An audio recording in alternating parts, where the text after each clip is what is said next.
What is going on, everyone? Coach Slate here, back with your April 14th edition of the Buckeye-Film-Breakdown podcast. We are going to be hitting on all things from the Ryan Day press conference. We're going to be touching on what he said from the press conference that had to deal with the upcoming spring game, some of the things that he talked about in the wide receiver room. Maybe there's going to be a rotation, what he touched on with the offensive line room, running backs, all things again from that press conference. So make sure you guys are staying tuned, staying locked in. Make sure you're hitting Buckeye-Film-Breakdown.com. Make sure we're liking, subscribing, hitting our YouTube, helping that algorithm. We just really appreciate your guys' support. So let's get to it.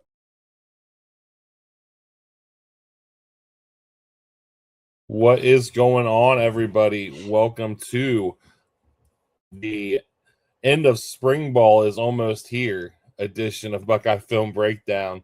As always, I'm Jeremy. Opposite side of the screen, we got Coach Slate. Wanted to hop on here, talk, some spring ball stuff going into the last week. Spring game on Saturday. If you're on YouTube, obviously enjoy the free preview. If you're tapped into the Buckeye Film Breakdown community on Substack, enjoy the full episode. We've got 2 more practices left, and then the spring game on Saturday. Not a whole lot more opportunities out there for some black stripes to come off, but since we last recorded, we did have 3, and go figure, as has been the trend this offseason, all transfers. Yeah. Guy you wrote about this morning did a little impromptu film breakdown, I guess you would say. Not a true film room, but a really good written breakdown. Dominic Kelly, we'll start there.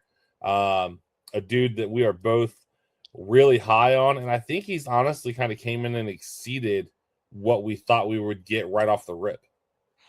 Yeah, there's no doubt about that. He is a very talented player, and the one thing I was kind of shocked with was the amount of film that was actually out there on him. I guess I didn't realize how much he had played at Georgia last year. Now, granted, some of those games were kind of out of hand, but he got in a lot of games in decent time, as far as like being in the second quarter, third quarter, whatever. But the film is really good. I mean, you see a lengthy, rangy corner. What Ohio State's been recruiting, every bit of 6'1". Seeing him in person, that is a legitimate height. He's got all the tools to be a very, very good man coverage corner, and that's where he excels. It's where he can just really rely on his length and his athleticism. But he plays with really good technique as well. And if you tap into the opening drive, you guys will be able to see all that stuff. But there are just some really good clips of him in man coverage. But what I think he can excel in, and especially in Coach Patricia's scheme, with us bouncing back between cover 3 and cover 1, I think he is just built to do a lot of that stuff. A lot of Jermaine Matthews in his game, a lot of IGB in his game. And so I could just see the perfect fit for him. He's going to push Jermaine. There's no doubt about it. And do I think he starts? I think Jermaine finds a way to kind of hold him off. But this guy has got some inside-outside versatility, and I would not shock me if, he does start a few games this year and it does push Jermaine down into the slot. I would not be shocked by that. But he's definitely bringing the best out of that cornerback group because he's a player. Yeah, I mean, I think a lot of people are kind of looking at it now as Jermaine, Devin Sanchez, Dominic Kelly. I think that's your pecking order. Jay Timmons is kind of chomping there at the bit, but obviously he's got a little bit of ways to go. 2 more today. First one, you got Terry Moore. And obviously, we both hop on some message boards here and there. And it's really funny to see how under the radar Terry Moore seems to be flying between the fans. And honestly, I think some of it's Coach Day has really not really pumped this guy up the way we've heard Earl Little a lot. But this dude, man, coming off the injury, but again, the tape doesn't lie. Terry Moore is really good. And obviously, the dude went to Duke. So he's not an idiot either. And I think, especially in the Matt Patricia defense, there's something to be said for intelligence and a safety. Absolutely. The smarter you are, the better you're going to be back there. There's no doubt. And I think just about every safety in that room has it up here, and that is something that you want. Terry Moore, I think there's been not a lot of people saying things about him because people underestimate what it's like to come back from a serious injury. Now, I know ACL injuries aren't what they used to be. You Right. know, guys come back in 6 months. You can return a lot faster, but you're coming back and you're not coming back to a familiar place. You're not coming back to Duke. Yep. You're coming back to Ohio State, right? You're coming back to, a place who just won a national championship not too long ago. You're coming back to one of the premier programs, if not the premier program in the country. And that is what you're walking into. And so that is a huge adjustment for somebody like Terry Moore. And I think he's handled it well. You're going to hear me say it a bunch, like seeing him in person, the range that he has is, you just cannot coach that back at safety. And that is awesome to see. I think once he starts to feel comfortable and it's clear he lost his black stripe, I think he's starting to feel comfortable. He's getting his walking legs back, as Forrest Gump would say, or Lieutenant Dan would have said, right? I'm getting my walking legs back. I think he's feeling good and he's feeling more comfortable. And I think the coaches are seeing that. And so you add that to that room with Earl Little, with Jalen McClain, Leroy Roker, you're talking the top 4 guys in that room are just pretty freaking good. And just, again, it just is adding to that versatility. Terry Moore is going to be hard to keep off the field, especially if he continues to grow like I think he can. You just cannot deny one of his elite traits, and that is the range and his playmaking ability. And I think Coach Patricia sees that, and he's got familiarity with Coach Guerreri as well. Like, that is one thing you can't underestimate. Never thought about that. I forgot about that little nugget. I mean, obviously you are the true film guru, but I remember when Terry Moore committed and I watched his tape, the first thing that jumped out to me was range. Oh, yeah. And that's what I want. To kind of go on to we're going to take a little detour because obviously the NFL draft is coming up in a week and a half. And obviously it's no secret how we feel about Caleb Downs. I have seen people who are now clamoring for Dylan Thieneman to go in front of Caleb Downs. 30-second breakdown of what differentiates those guys, because they are two totally different safeties. Two totally different safeties. And now one of the things that makes Caleb Downs so special is the fact that he can be all over the place. You could put him in the nickel, you could put him in the box, you could put him back on the hash, you could put him in the middle safety.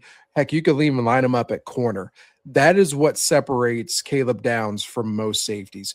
He can do a lot, and he can do a little bit of everything and be very, very good at every single thing. The one thing I think Caleb Downs is pretty elite in is his football IQ. Oh, yeah. You can't coach that. And I think that is where he separates himself.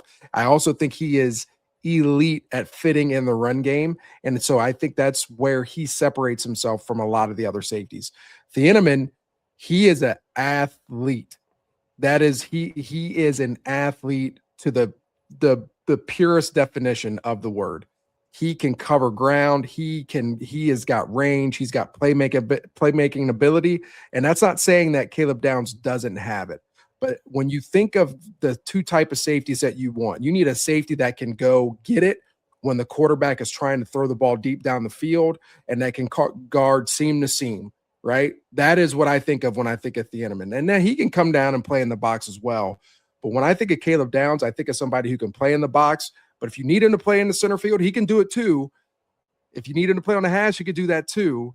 Like, he could do it very well. So you could just utilize him more in just a lot of different areas. Whereas Thieneman, I just think he's a true, like, middle of the field safety, go be an athlete and go be a dude. And I just think that's the biggest difference of them. I haven't watched a ton of Thieneman film, so I could be a little off on that, but based on when he was at Purdue, I mean, that was one of the reasons why I wanted him at Ohio State, is because I felt like that was an area that we had been missing, that Malik Hooker type of guy who could just be all over the field. And that's what I saw in Thieneman. So I think that's the biggest thing between the two. If there was one thing I could knock Caleb Downs for, and you can't really knock him for anything, I would have just liked to see him make, some more plays, like as far as intercepting the ball. But he never really, I mean, gosh, like how often was, he tested in that area. And I think he just did exactly what Coach Patricia needed him to do. And he played in that box and he played it freaking awesome. And you can't have that type of, you can't have too many of those type of guys. It's almost like Bob Sanders. Like Bob Sanders was elite at defending the run. And I think Caleb Downs is that type of guy, but he could just do so much more along with it. Makes total sense. Yeah, like I said, when we started talking about range, it just kind of made me want to take that little detour because, Dylan Thieneman's really good, but there's a very real chance that Caleb Downs is the best player in this draft when it's all said and done. Absolutely. So we did get some Coach Day speak today. So just like we did last time that he spoke, we just want to kind of go position by position, talk about what he said. There's a certain position group that we will discuss some, I don't want to say glaring concerns because it's spring ball, but it's definitely opportunity for some arises from the misfortune of others. So we'll start with the offensive line, though, because I think that was probably the biggest thing, a guy we've talked about since the Miami game. Ian Moore, Coach Day comes out today, says that Ian Moore is not only improved, he is pushing for a starting job. That experience is starting to show up, but at the same time, the offensive line is still a question mark. Yeah, and I think that has to do with a lot of, health questions. Austin Saravell not really participating right now. Philip Daniels not participating.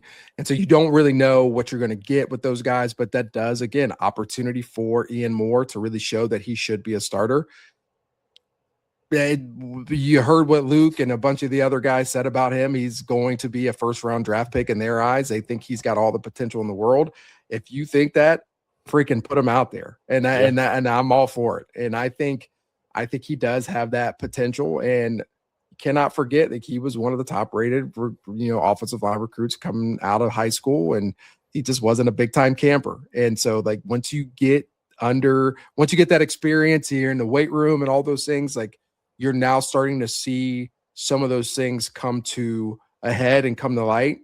And I think Coach Day's starting to recognize that too. So I hope Ian Moore takes this opportunity, man, because I think he is definitely going to help us win some games this year and help take this offensive line to places that I know it needs to go. Yeah, absolutely. That was the dude who at one point was the number one recruit in the country. I mean, he is a player. Quarterbacks, obviously we know who the starter is going to be. So it was nice to hear Coach Day say that Julian Sayin is continuing to grow as a leader. Especially, I thought it was interesting to hear him say specifically in the huddle. Obviously, you've seen it in every football movie, be it Friday Night Lights when Matt Saracen goes in, or Varsity Blues when Mox goes in. Remember the Titans when Sunshine goes in. Like, the quarterback just has to command the huddle. So to hear Coach Day specifically call Julian out for that can't be a bad thing, right? It's not a bad thing at all. The one thing that I think people, I mean, like you said, it's seen in movies. You can't underestimate it. The guys want to be able to come back to the huddle, look the quarterback in the eyes, and believe the words that he's saying. If he's trying to motivate us to go get this first down on 3rd and 4, I want to believe the words that he's saying. I want to believe that we're going to go get it because Julian Sayin's our quarterback, right? I feel like last year at times they may believe that we're going to get it because we have JJ Smith. I believe we're going to go get it because we have Max Clare. You know what I mean? Like, I feel like we're going to go get it because we have these pieces. I want to go back to the huddle and I want to look the quarterback in the eyes and say, no, we're going to get this because of the dude that's under center. He's the one that drives the boat. He's the one that drives the ship. Like, this is where we need to be looking for that leadership. And that's what I want to see in our quarterback. And so, the baby face assassin, like that is what we need to see from him. And I love hearing Coach Day say that. Yeah, and another thing that jumped out to me is how he's still kind of holding Julian's feet to the fire, though, and talking about how, yes, we're building depth in the room, but that every day matters. Obviously, as a coach, you understand that, every practice does matter. The cliche adage of you play how you practice is probably the most true in football, because obviously in practice you may not be going full speed all the time and that type of thing. But to really take your quarterback, who is going to be, a top 5 Heisman odds guy at the start of the year, and continue to put that pressure on him, is just showing you the standard that Ryan Day is holding these guys to. Absolutely. And you do play how you practice, and how you approach each day is so huge. And if the quarterback is the guy who's driving the ship, who's driving the boat, and he's the one that's taking the day so serious that it's going to affect everybody else. So when you approach that walkthrough period, when you approach that period where it may be time for your minds to be everywhere else, if you look and you see your quarterback and he's locked in, that's going to help you stay locked in. And that is one thing that I think people need to understand. If I know my quarterback is the guy who's really locked in and focused and leading, that's going to affect everybody else around you. And now it helps that you have, Jeremiah Smith on the outside as well, who's going to be always locked in on every rep, right? But now if you've got Julian, you've got, JJ, and you've got all the other leaders on the team all locked in, everybody else has no choice but to fall in line. And so that is one thing I think getting the quarterback on the same page with that is so vital. Yeah, absolutely. So we're going to go ahead and take our pause right here before we dive into the juicy stuff. Obviously, again, thank you if you're watching on YouTube. If you enjoy what we're doing, tap in, Buckeye-Film-Breakdown.com. Find the tier that makes the most sense and works for you, and we hope to have you joined into the community sooner than later.